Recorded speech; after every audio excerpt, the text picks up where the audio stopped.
novi prank. Danas prankam Miju. Imam tu kose. Tata mi je pomogao opet da prankam Miju.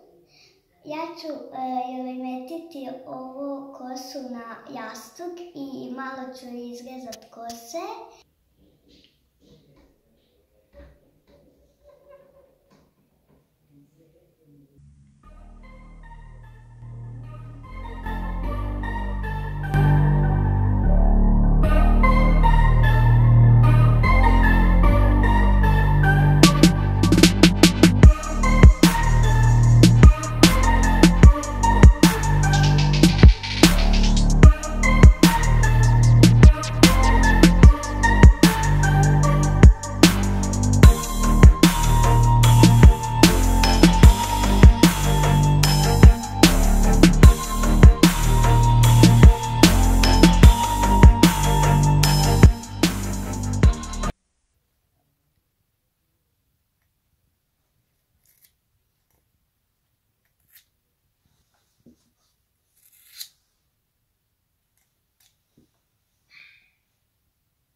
Loren!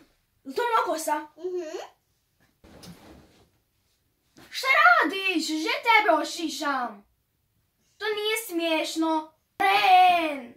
Lažeš. Ne lažem. Ja ću sve morat sve ošišati, ako si toliko ošišala.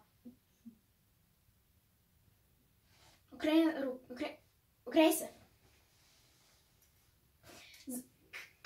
Zašto?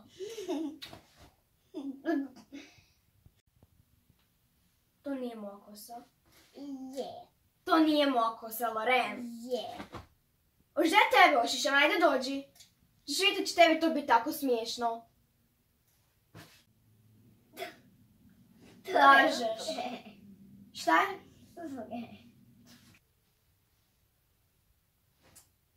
A si mi ošišala stvarno?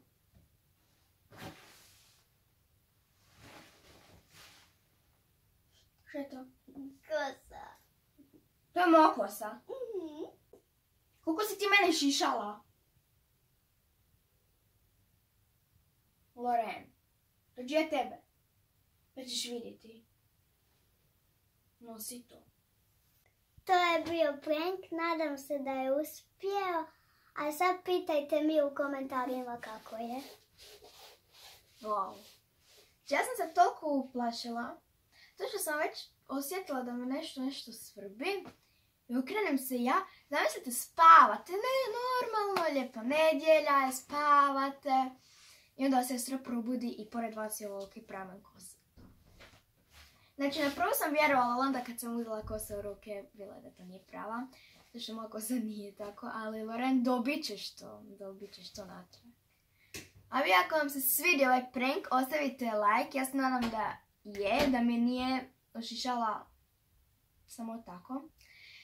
Ako vam se svidio, ostavite like, subscribeujte se na moj kanal, a mi se vidimo u sljedećem videu.